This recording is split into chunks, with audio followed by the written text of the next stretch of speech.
Hello friends, हम पढ़ रहे हैं क्लास 9th का चैप्टर 12 पढ़ रहे हैं त्रिभुज का। ठीक है, पेज नंबर एनसीईआरटी बुक में 243 पेज नंबर पे। ठीक, इसका फोर्थ वाला क्वेश्चन कर रहे हैं 12.1। ठीक है, 12.1 का फोर्थ वाला क्वेश्चन हम कर रहे हैं। क्या है?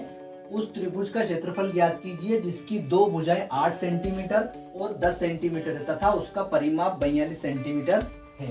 तो देखो, आपको पता होना चाहिए कि त्रिभुज का क्षेत्रफल मतलब हमको निकालना क्या है। देखो, हमको निकालना क्या है, हमको जो ये दिया हुआ है ना, ये हमको निकालना है। ठीक, तो अब क्या बोल रहा है कि जो दो भुजाएं, त्रिभुज की दो भुजाएं, ये 18 सेंटीमीटर और एक है 10 सेंटीमीटर, ये आपको दी हुई है और उसका परिमाप भी दिया हुआ है। परिमाप मतलब यहाँ से यहाँ तक की दूरी, यहाँ से यहाँ तक की और यहाँ से यहाँ तक। ये टोटल इन टोटल कितनी दी हुई है? Total 42 centimetre. ये टोटल जो डिस्टेंस है, जो दूरी है, इसकी लंबाई जो इस त्रिभुज की टोटल ये कितनी दूरी है? 42 सेंटीमीटर। और इसको टोटल जो ये दूरी है, इसको ही बोला जाता है परिमाप। मतलब तीनों भुजाओं को, यदि आप त्रिभुज की तीनों भुजाओं को जोड़ दोगे तो वो त्रिभुज का परिमाप कहलाता है। क्या कहलाता है? परिमाप, जो कितना होता है? 42 सेंटीमीटर इस त्रिभुज का। ठीक, तो हमको क्या चाहिए? हमको देखो, हमारा सूत्र ये हीरोन का सूत्र क्या है?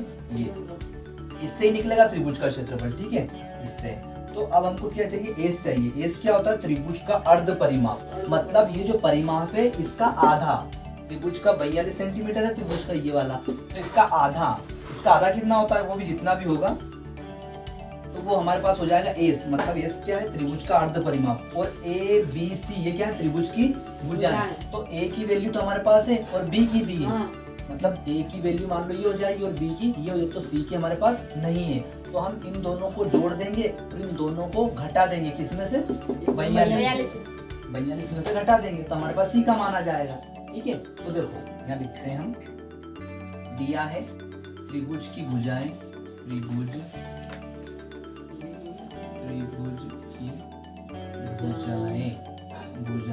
की भुजाएं। देखो, एक त्रिभुज की भुजा ये क्या हो जाएगी? 18 सेंटीमीटर और बी क्या हो जाएगी? 10 सेंटीमीटर हो जाएगी। ठीक, अब क्या निकालना है? सी। तो क्या लिखोगे? त्रिभुज का परिमाप है ना, ऐसा लिख दो, त्रिभुज का परिमाप। क्यों लिख रहे हैं? क्योंकि हमको त्रिभुज के परिमाप की आवश्यकता पड़ेगी। त्रिभुज का परिमाप क्या होता है? 42 सेंटीमीटर। ठीक है, अब क्या चाहिए? हमें त्रिभुज की एक और भुजा चाहिए। त्रिभुज की भुजा कौन सी चाहिए? हम सी क्या चाहिए? सी। तो सी कैसे निकलेगी? देखो, सी कैसे निकलेगी? 42 में से घटा दो इन दोनों को, इन दोनों भुजाओं को, मतलब ए और बी को क्या कर दो? घटा दो। ए प्लस बी, इसको घटा दो। किसमें से? 42 में। इसमें से देखो 42 लिखा और ए का मान क्या है? 18। बी का मान क्या है? 10। बस ये दोनों घटा दो। तो देखो, पहले इन दोनों क्या करना? जोड़ दो। पहले इन दोनों को जोड़ना, उसके बाद घटाना। 28 ये हो जाएगा 28 और 42 में से 28 जाएंगे 12। 42 में से 28 जाएंगे, 12 बचेंगे। देखो 14 बचेंगे। कितना बचेगा? 14। तो सी का मान कितना है हमारे पास? 14 सेंटीमीटर। सी का मान है हमारे पास 14 सेंटीमीटर। ठीक है, ये ध्यान रखना कि क्या है, सेंटीमीटर है कि मीटर है, क्या है। देखो, पहले इन दोनों क्या करेंगे? हम जोड़ेंगे। ठीक है, ए प्लस बी मतलब इनको जोड़ेंगे। पहले से मत कर देना, पहले 42 में से 18 घटा दो, उसके बाद जोड़ दो। पहले जोड़ना है, पहले इन दोनों को जोड़ देना, उसके बाद घटाना।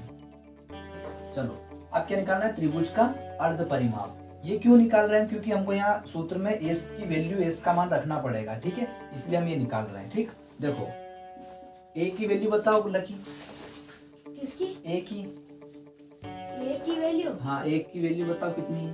ए की वैल्यू 18 प्लस बी की 10, सी की 14 और बटे में 2।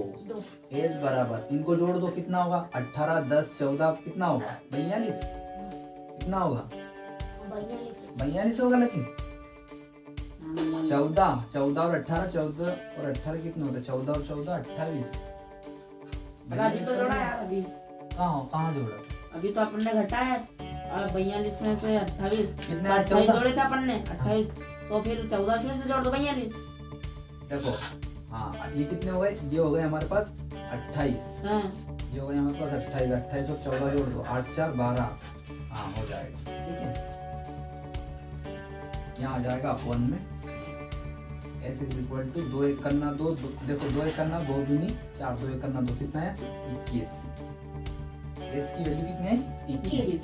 बस अब यहाँ रख दो ये ऐसे ना यूरोन के सूत्र से त्रिभुज का क्षेत्रफल बराबर एस का मान बताओ 21 फिर एस का मान 21 माइनस ए का मान 18 एक का मान 18 फिर एस का मान कितना है 21 21 बी का मान 10 फिर एस का मान 21 और सी का मान सी का मान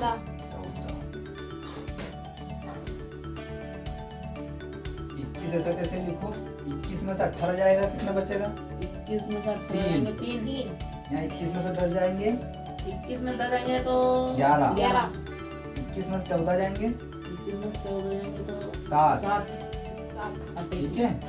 अब इनको ये 21 को तोड़ लो देखो ये तो सब टूटे हुए 21 को तोड़ लो इधर तोड़ना ये बराबर लगाया ये वाला बराबर ठीक है। अब 21 को तोड़ो कैसे तोड़ेंगे 21 को 3 से हाँ। 3 से तोड़ दो 3 गुणित 3 गुणित 3 गुणित 3 गुणित देखो 3 3 9 फिर देखो 3 3 9 9 7 एक नहीं ये कितना है 21 है तो देखो कैसे टूटेगा ये इस तरह से टूटेगा 7 या 21 और ये 7 एक और है ना तो इसको ऐसे लिख दो चलो ये देखो ये 3 लिख रहा हूँ अभी ये वाला और ये 11 ये लिखा 11 और ये लिखा 7 लिख दिया 7 क्या ये नहीं दिख रहा है तो एक काम करते हैं मैं इस तरह से इधर लिख देता हूँ